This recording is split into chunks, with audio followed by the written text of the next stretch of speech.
Est-ce que vous pouvez nous présenter les calottes polaires pour ceux qui ne les connaissent pas? Quel rôle jouent-elles d'un point de vue climatique? Oui, alors il faut toujours déjà commencer par lever l'ambiguïté sur ce que représentent les calottes polaires, parce qu'il y a dans le langage, il y a une ambiguïté entre la glace de mer et la glace de terre. Donc quand vous parlez des calottes polaires, moi je pense aux glaces de terre, donc qui reposent sur un socle rocheux. Donc en Arctique, c'est principalement le Groenland, et en Antarctique, c'est principalement l'Antarctique, bien sûr. Et ces régions-là sont entourées de glaces de mer, surtout l'Antarctique, qui joue un rôle important dans l'évolution, bien sûr, du climat et de ces régions-là. Mais la glace de mer, elle fait 1 mètre d'épaisseur, et la glace de terre, elle peut faire jusqu'à 4 kilomètres d'épaisseur. Donc c'est une différence fondamentale.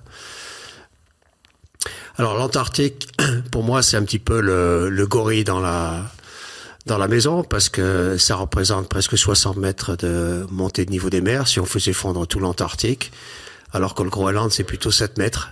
Donc il y a un facteur 10 entre les deux. Le Groenland est un petit peu excentré du pôle Nord. Pour ceux qui savent pas où sont le Groenland, il y en a. Il est un petit peu plus bas en latitude. L'Antarctique, bien sûr, est centré complètement sur le pôle Sud. C'est un continent. Il a son propre régime climatique en quelque sorte, et il a un rôle très important sur toute la planète. Donc, les thématiques de cryosphère sont importantes en Arctique parce qu'il y a beaucoup de monde qui y habite. Il y a le Groenland.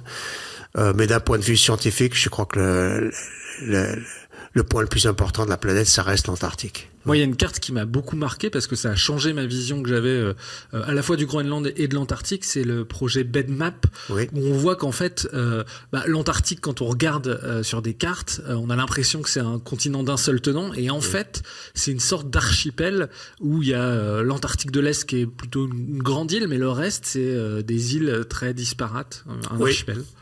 Donc ça, c'était connu un peu depuis, je dirais, les années 60, les grandes parties sur l'Antarctique.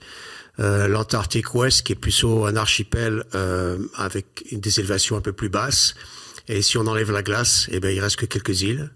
Donc la plupart des bassins sont ce qu'on appelle des bassins marins. Quand la glace part, c'est remplacé par l'océan. Donc le socle rocheux est en dessous du niveau de la mer. Et l'Antarctique Est est un peu plus haut en élévation, un peu plus de terre émergée, mais quand j'ai commencé un petit peu ces thèmes de recherche, l'idée c'était que l'Antarctique Est est immuable, il est très stable, et plus les recherches avançaient, plus on s'est aperçu que là aussi, c'est tout faux. Alors dans les milieux climatiques, il y a un sujet dont on parle beaucoup, c'est la déstabilisation de l'Antarctique de l'Ouest. Oui. Qu'est-ce que c'est que ce phénomène-là? Pourquoi on parle de déstabilisation de l'Antarctique de l'Ouest? Et est-ce que ça doit nous préoccuper? Oui, alors le schéma de déstabilisation de l'Antarctique Ouest, il est connu depuis les premiers sondages dans les années 60, en fait, où on s'est aperçu que le socle rocheux était 3-4 kilomètres en dessous du niveau de la mer. C'était énorme. Donc les gens qui ont fait ces mesures les ont refaites plusieurs fois pour être sûrs. Ce qui voulait dire que quand ces glaciers se retiraient, ils étaient poursuivis par la mer.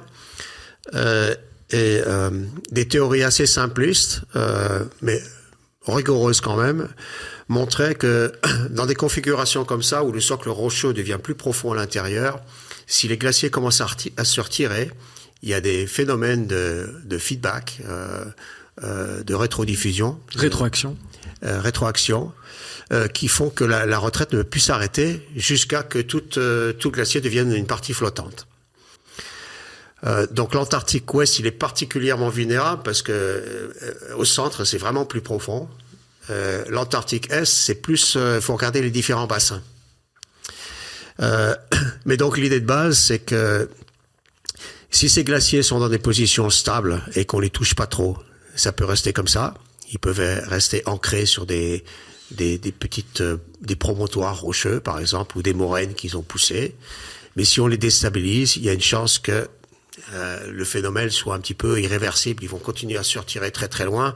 Mais donc, pour bien comprendre, il y a tout un tas de glaciers dont on va parler, Pine Island, Thwaites, Pope, il y en a plein. Ces glaciers-là risquent en gros d'être déstabilisés et de s'effondrer dans la mer, c'est ça Oui. Alors, moi après toutes les études qu'on a fait par satellite et puis les campagnes aéroportées, on avait fait une annonce à la NASA en 2014 en disant que pour nous, ce qui se passait dans la mer d'Amundsen, c'était un phénomène irréversible, qu'on voyait pas tellement qu'est-ce qui pourrait arrêter cette retraite.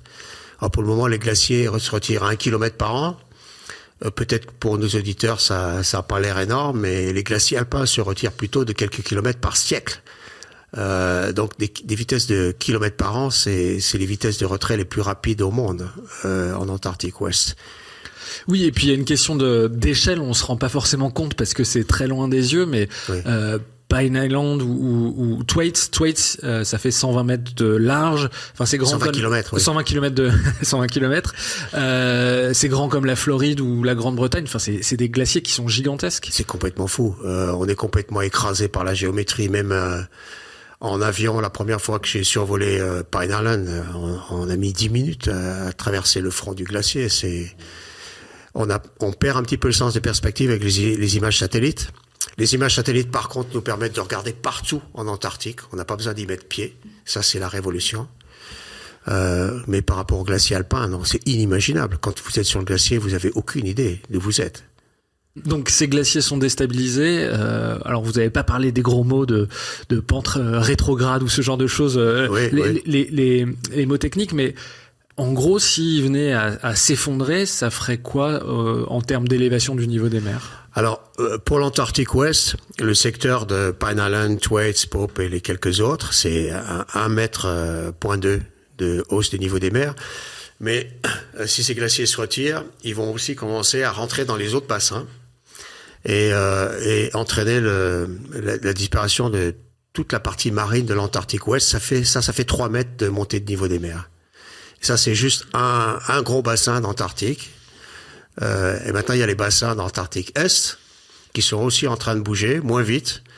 Mais le secteur qu'on regarde plus particulièrement, Wilkes Land, qui est du côté de la station française d'ailleurs, c'est 12 mètres de montée du niveau des mers. Donc c'est un petit peu le spectre scénario catastrophe. Dans ce cas-là, si ces bassins commençaient à se retirer assez vite. On reviendra sur l'Antarctique de l'Est pour rester sur l'Ouest.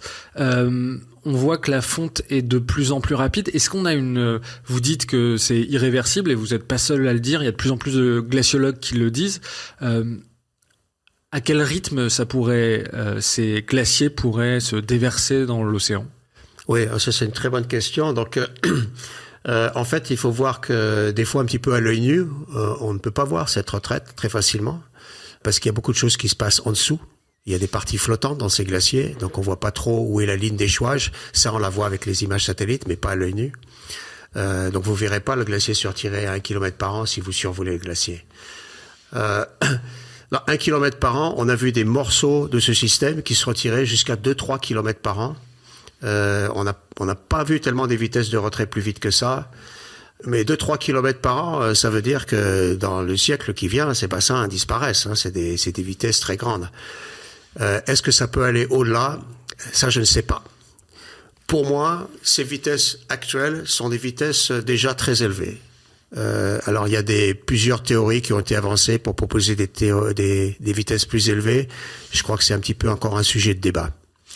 Mais ça veut dire concrètement, quand vous parlez de ces 3 mètres sur l'Antarctique de l'Ouest, c'est-à-dire dans une vie humaine, c'est-à-dire que moi qui ai la trentaine, est-ce que on pourrait avoir 3 mètres d'élévation du niveau des mers uniquement dû à l'Antarctique de l'Ouest à la fin de ma vie, ou c'est 2300, 2400 Alors ça, c'est la question à $1 milliard. Il faut voir que le retrait de ces glaciers n'est pas linéaire. Alors, la physique des glaciers n'est pas du tout linéaire. Donc plus on les pousse, plus ils réagissent vite. La logique voudrait que ces glaciers vont se retirer de plus en plus vite. Surtout là où ils sont en ce moment, il reste quelques petites barrières rocheuses, mais après on passe dans des régions beaucoup plus profondes avec beaucoup moins de barrières où tous les modèles sont d'accord. À ce moment-là, ça va partir un petit peu comme du savon sur une piste d'eau. Donc là, on parle des 10-20 prochaines années pour voir cette transition. Pour le moment, on voit aucun ralentissement notoire dans cette retraite. Ça dépend des petites bosses, des petites choses comme ça. Pour moi, il n'y a aucun doute que ça va se faire. La question de la vitesse, elle est très importante. parce qu'elle va dépendre peut-être aussi de ce qu'on fait au climat. On le disait tout à l'heure sur l'Antarctique de l'Ouest, il y a de nombreux glaciologues qui pensent qu'on a franchi un point de bascule, c'est-à-dire que quoi qu'il advienne, cette région-là va fondre. Sur l'Antarctique de l'Est, j'ai lu dans le rapport sur la cryosphère de cette année que certains scientifiques pensaient qu'à 1,8 2 degrés, on franchirait aussi un point de bascule et qu'une partie de l'Antarctique de l'Est viendrait à fondre. Moi, ce que j'en observe des modèles, c'est que les tendances sont assez conservatives. Ils ont beaucoup de mal à reproduire les changements actuels. C'est-à-dire que ils ne les exagèrent pas dans leurs modèles, ils les sous-estiment. Et ça, c'est en partie dû au fait que il nous manque beaucoup d'observations le long des côtes en Antarctique, des données de température, des données de base de socle rocheux, pour mettre ça dans les modèles, aussi des données sur le taux de fonte. Donc les modèles ont un petit peu tendance à être conservatifs. Donc voir des barrières à 1.5, à 1.8, pour moi, dans le climat actuel, l'Antarctique Ouest continue à se désintégrer et l'Antarctique Est a des signes qu'il n'est pas stable. Donc on peut continuer à mettre le chalumeau dessus, bien sûr, ça va aller un peu plus vite. Mais il faut s'éloigner un petit peu de la lubie que le danger sur ces calottes polaires, il est dans le futur, une fois qu'on va continuer à réchauffer la planète. Pour moi, il est déjà avec nous. On l'a déjà passé, d'après mon analyse, ça c'est mon opinion, on l'a passé dans les années 80, quand la planète a commencé à sortir de son régime de variabilité naturelle. Et c'est aussi à l'époque où on a vu le Groenland qui a commencé à perdre de la masse. Et je pense que le secteur d'Antarctique Ouest était relativement stable avant cette période-là. Donc il y a beaucoup de choses qui se sont déclenchées. Donc ça fait maintenant 40 ans, 45 ans. Oui, parce que ce qui est intéressant, c'est que quand on regarde le dernier interglaciaire, donc il y a 125 000 ans à peu près, les Méniens, c'était des températures à peu près similaires à celles qu'on a aujourd'hui, un peu plus chaudes, jusqu'à 2 degrés plus chaud, entre 1 et 2 degrés plus chaud. Oui, c'est même pas sûr que ce soit plus chaud. Et là, à cette époque-là, le niveau marin était beaucoup plus élevé. Oui, donc il restait de la glace au Groenland, mais pas beaucoup.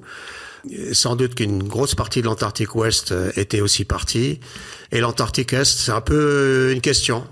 Je pense qu'on n'a peut-être pas suffisamment d'observations en Antarctique Est pour dire il s'est rien passé dans ce coin-là. C'était quoi la différence de niveau marin par rapport à aujourd'hui ? C'est à peu près 6 mètres, mais les estimés varient entre 3 et 9 mètres. Mais c'est plusieurs mètres. Et pour moi, ça donne un petit peu une indication de l'état final de ces calottes polaires si on reste dans un régime climatique similaire à celui qu'on a aujourd'hui pendant plusieurs siècles. On terminera dans ce mode-là. Quand vous dites similaire, c'est-à-dire qu'on stabilise les émissions au niveau actuel et on reste autour de 1,5 degré. Voilà. Ça veut dire aussi que si on augmente le chalumeau, si on augmente le thermostat, ça va arriver plus vite. Ça va arriver plus vite et plus fort. Il y a des risques. Oui, alors ça c'est encore une fois c'est très difficile à jauger, mais je crois qu'aucun modèle vous dira que si on réchauffe un peu plus, ça ne fait aucune différence. Ça n'a aucun sens. De savoir s'il y a des points de rupture qui vont arriver pour telle température et pas telle autre. Pour le moment, ça reste assez ésotérique. Je crois qu'on c'est un peu encore trop tôt pour dire on est à peu près sûr de ça. Je crois que les points de rupture, on est très fort pour les reconnaître une fois qu'on les a dépassés. Donc, dans l'Antarctique Ouest, pour moi, on l'a déjà dépassé. Dans l'Antarctique Est, on s'en rapproche, mais je sais pas trop où il est.